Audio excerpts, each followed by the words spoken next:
How does a company start to think about the kind of the cause, the movement, the purpose that it should be connected to?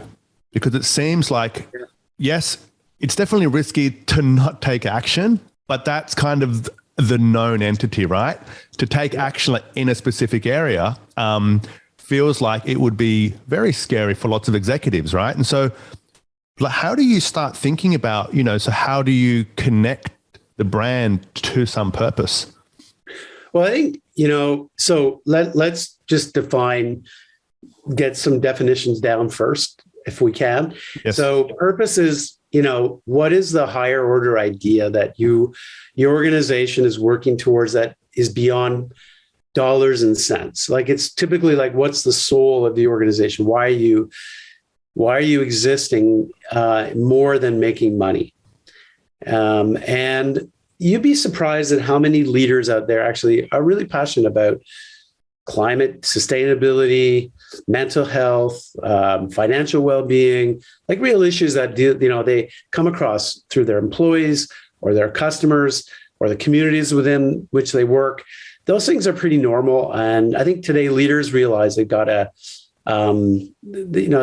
be aware of these issues, and not everybody is able to activate it actually in a genuine way. But, increasingly, I would say leaders are pretty good in that space. If you are a leader and you're trying to turn a purpose into a movement, now a purpose is that higher order strategy. The problem with the purpose is it can typically be either toothless. In other words, it feels so opaque and, we want to drive some form of good for the world. Like I hear that more often than not. We're positive people. We're positive. We want to help. It's like, a little bit more than that. We're going to continue to make 1 million of these units a year, but we want to help. Movement is, so when I started working with purpose back in the 90s, I lived in Sweden at the time. And as soon as we got out of the Nordics and we started to market outside in Eastern Europe and Asia, and even in Australia, where, we launched, for example, Ericsson mobile phones I was working on at the time, and IKEA was another company. We realized that purpose was just way too theoretical. It was like taking a university course, a uni course, as they say in Australia. It's just so they don't say that elsewhere. It's not called like. Is that just an Australian uni, thing? like Uni, university, or no? In the US, you say college. We shorten everything here. Different names. Yeah, uni. Yeah. And I love how everyone in Australia says like your bathers. Well, your bathers or your sunnies.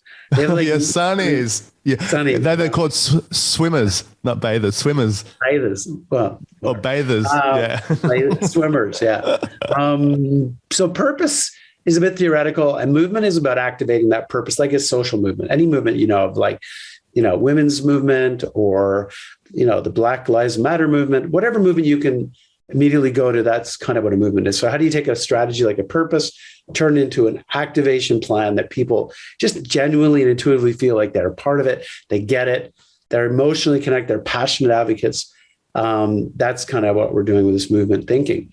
But getting back to what you asked me to answer your question, if you're a leader, you just really need to make sure you have a strong personal connection to the movement you're participating in or you're leading. And a movement usually, as I said earlier, involves a wrong that needs to be righted in the world.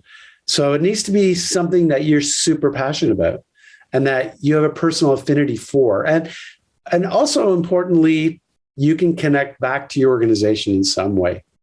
It could be something you mildly agree with, but you just got to be careful that it's not just something that you stick on the organization. There was a company in the United States called Planters Peanuts, and recently they came out with a purpose which was something about being something about your energy, which made sense because nuts are protein and gives you energy to do great things. And then they did an ad where they talked about paying women the same as men, and saying like, if you don't pay women the same as men, it's nuts. And it just feels like an opportunistic ad that has nothing to do with peanuts. It'd be like, I don't know if you have like in Australia, it would be like pay women the same as men from Foster's beer. Like what? Like how does that have anything to do with Foster's beer? So you have to have some connection to the organization, to what they do, to what the leadership care about and demonstrate. Because the consumers are sitting there waiting for an organization to say they're going to do something and then do nothing and just, have an ad. So you've got to do something. You've got to activate. It seems that there's a whole industry here. It's called superannuation. It's like your 401k, but there's this whole thing in terms of the ethical superannuation companies that only invest in ethical kind of companies and so on, right? And it's, seen like some huge uptake in Australia through social media and, just through connecting to, what the audience actually, are trying to change in the world. And they are voting basically with their superannuation dollars, right? That they have to put somewhere, right? And that seems to be like a whole industry that's been created through movements, right? It's been so hard to differentiate between superannuation funds, for quite a long time. And now this whole thing, in terms of this idea of ethical investing, has opened up a whole area, right? But for most companies, they can't change their business model to create something that is about the movement. And so they have to start to figure out, so what are the things which I can connect with, right? So let's start by just quickly trying to pull it apart for a second so that the listeners can start to get the concept in terms of execution correct, right? So you've got the brand purpose, right? That's part one, and that then leads to movement thinking, right?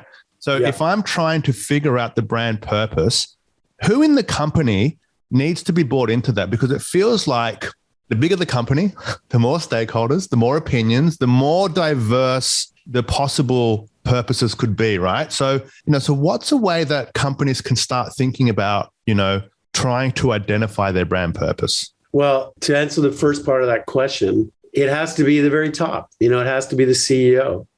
If the CEO is not bought in, if the CEO is not part of it, it's not going anywhere. And these days, CEOs actually do want to be part of these conversations. And, sometimes other C-suite executives or board members want to be part of it as well. And, how do you go about finding it? Well, like I said, it has to be somewhat related to what you're doing. So, for example, here in the United States, there's a very large financial institution bank called SunTrust, and they hired BCG, which is a big consulting company, to come up with their purpose. And there are a lot of companies out there that will do this for you. We do it as well, but honestly, it's not our expertise. Our expertise is in activating purpose.